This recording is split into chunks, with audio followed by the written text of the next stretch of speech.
and below ang nakagawa ng krimen exempted from criminal liability. Completely.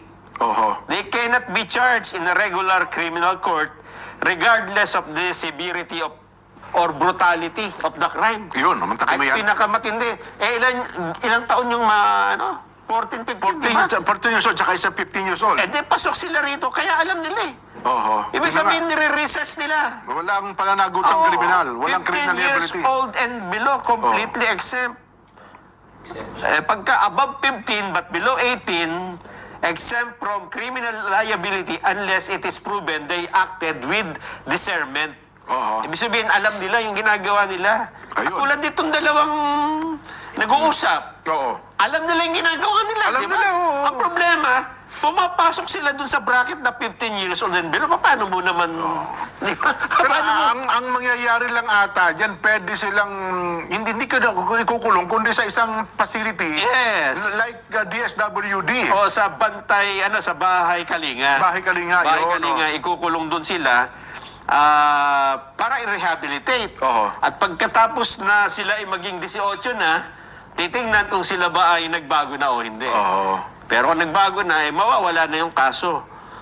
Pero kung alam nung dalawang bata dyan, ibig sabihin, talaga sinadya nila. Ayun na nga. Ito pinatranslate pala natin sa marunong yung Bisaya. usapan. Iniliwat na po Sige, natin sige. sa Tagalog. Ikaw mag-ano, oo. Mamaya, para ma-realize po na... Ito, sabi niyo, baka makasuhan tayo ng murder at illegal possession of firearms. Yung nag-uusap tsaka yung isang Steve Nash. Yung Steve Nash yata yung may pakana no? Parang siya yung mas matapang Yun. Siya yung nagyayaya, di ba? Ang sabi ni Steve, hindi po ito yung basketball player, Kumbaga, yun ang alias sa messenger. i-alias na lang natin kasi hindi naman talaga natin pwedeng i-identify. Yes. Hindi, bro. Yun yung isa Hindi sa bagot. talaga, Ninakaw natin to Sabi yung baril, illegal possession. Hindi pwedeng kasuhan ng mga minor de edad. Ayan. Sa bagot naman yung kausap. Yes, bro, illegal possession yun kasi wala tayong LTOPF license. Ito yung license to... License to own. Own. Yan. Basta gano'n, yung pagdadala ng baril, outside residence. So bagot yung isa, yung Steve, pwede tayong kasuhan, pero iba raw ang paghawak sa kaso natin. Dahil mga minor de edad tayo. Alam na alam di ba?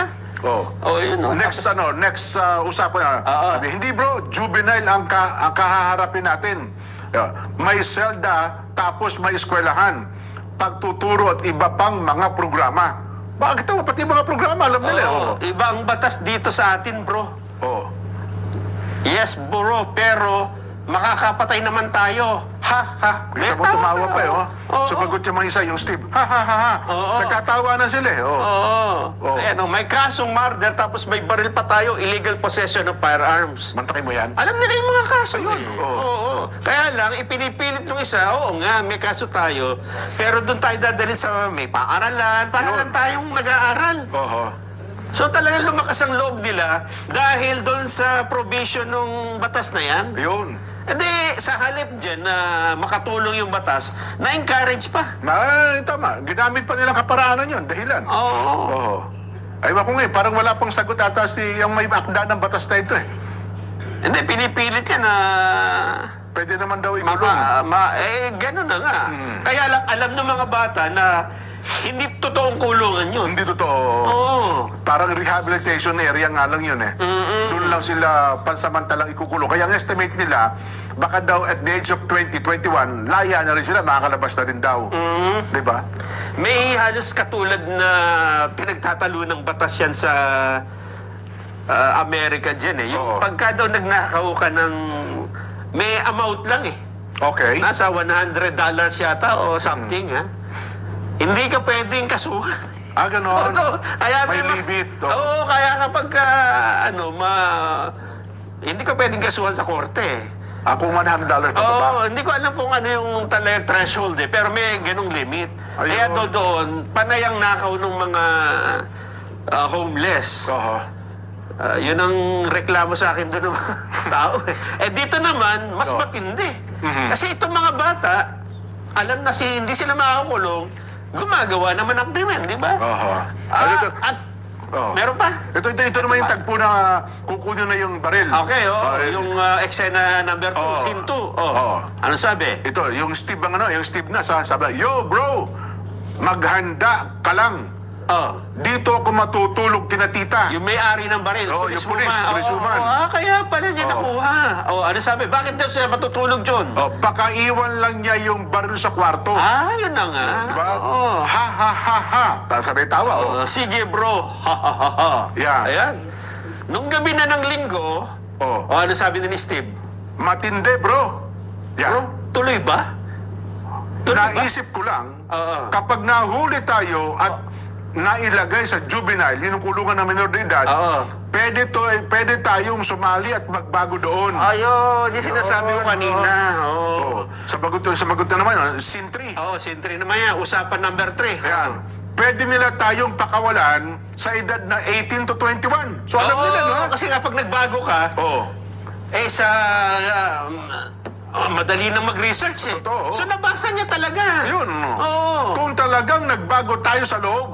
Totoo. Yun nga nakalagay sa batas. Kita mo na? Sabi naman nung kausap, hindi depende kung kakasuhan tayo o hindi. Yan. Sa anong paliwanag nung isa? Sabi nung Steve, dahil 14 pa lang ako, si Prime 14 years old, at ikaw naman 15. Mas pasimuno pa yung bata Yung 14 anyos pa lang, no? Kung walang patong na kaso, makakalabas tayo sa edad na 21 years. Sabi nung isa, 21 years old. Sabi niya, Ano sabi sabi ni Steve, Steve? wala yan, basta makisama tayo sa juvenile. Yun. Baka makasuhan tayo ng murder at illegal possession of firearms. Yan. Ayun. Ano pang sabi ni Steve? Sabi niya, hindi bro, ninakaw natin to eh. Yung baril. Tinutukoy. Hindi pwedeng kasuhan ng mga minor de edad. Sabi niya, yes, illegal possession yon kasi wala tayong lisensya. Oo, pwede tayong kasuhan pero iba raw ang paghawak sa kaso natin. Dahil mga minor de edad tayo. Paulit-ulit, ano? Ito, yung scene 5 naman tayo. Yung usapan nila. Pang-limang usapan. Hindi bro, juvenile ang kakaharapin natin. Siguro, Jen, sa panahon ito, ng pag-uusap nila, yung isa ay nagdadalawang isip. Huwag na natin ituloy. Yun na nga. Kasi makukulong tayo, makakasuhan tayo eh. Pero makulit itong system eh, Yung no? 14 anyos, ha? Ano pang sabi niya? May selda, tapos may eskwelahan. Pagtuturo, iba pang mga programa. Ibang batas dito sa atin, bro. Sabi nung kausap. Yes, bro, pero makakapatay naman tayo. Nako, yun na. Doon na nagtawa na yung dalawa. May kasong murder, tapos may baril pa tayo, illegal possession of firearms. Ayun. Talagang yung isa ay nagdadalawang isip na wag Yung nang gawin. 15 years old. Oo, Yung kasi 15 years una, old. makakapatay. Wala nga tayong kaso, hindi nga tayo makukulong sa talagang kulungan, yung nakapatay ka naman, di ba? Parang mabigat nga naman yun. Pero mapilit yung isa. Totoo. Yung scene, yung scene 6. Pang-anim. Ano sabi? Sumagot na naman yung 14 anyos. Sabi niya, parang tinext niya eh. Bro, gano'n Sumagot siya, bro. Sabi ng Steve, nandito na ang barel. Ayun. Tuloy ba tayo? Ibig sabihin talang yung isa akala niya, Parang siguro tayo na. parang nag-ano lang, nagbibiro lang eh. Tuloy ba tayo? Sumagot yung Steve, ikaw.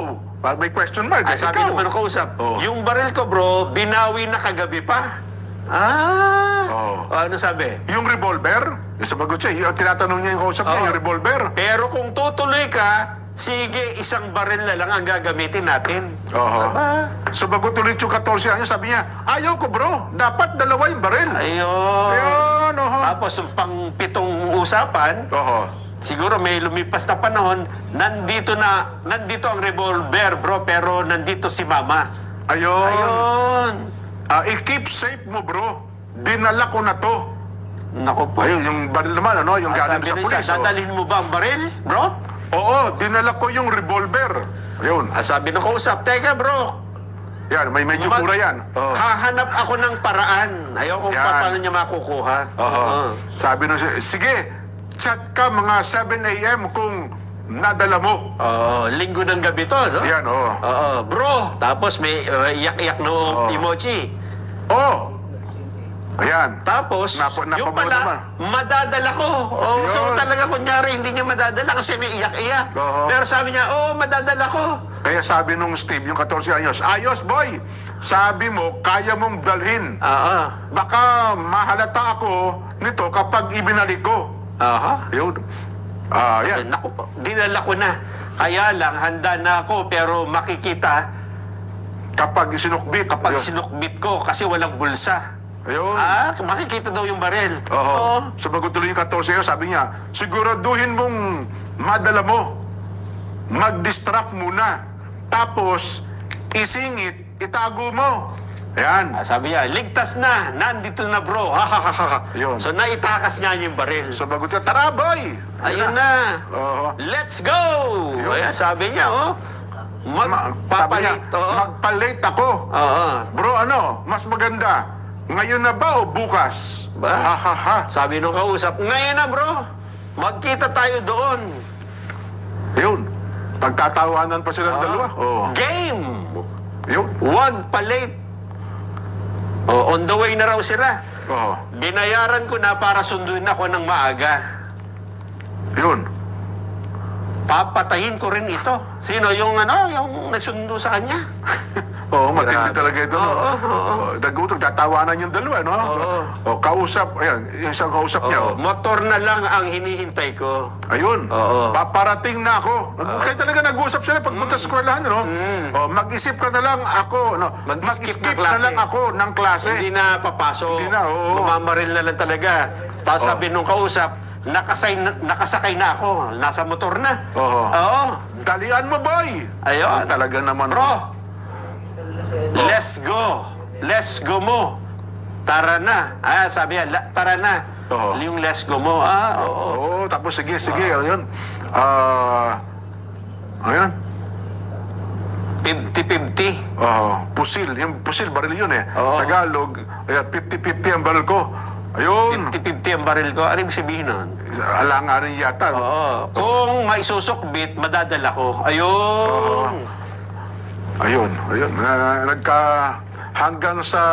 Ayun Yun, nga, oo. dumating na nga yung tagpo. Dumating na yata doon sa eskwelahan. At tapos sabi niya, ayos bro, puputok ito. Ayun. Oo. Kung paano madara. Patadala, kausap. Well, yun na nga po. Naganap na, Nelson. Ibig sabihin, talagang ano to? Talagang nag-uusap na sila. So, walang bully. Plan Hindi. Kasi sabi niya, biktima daw ng bullying. Ano? Oo, Tapos yung isa naman daw, sabing love affairs. Wala palang ganun, Nelson. Diba? Kasi yun ang unang initial investigation kahapon eh. Ano? Totoo. Anyway, mamaya, baka may makausap tayo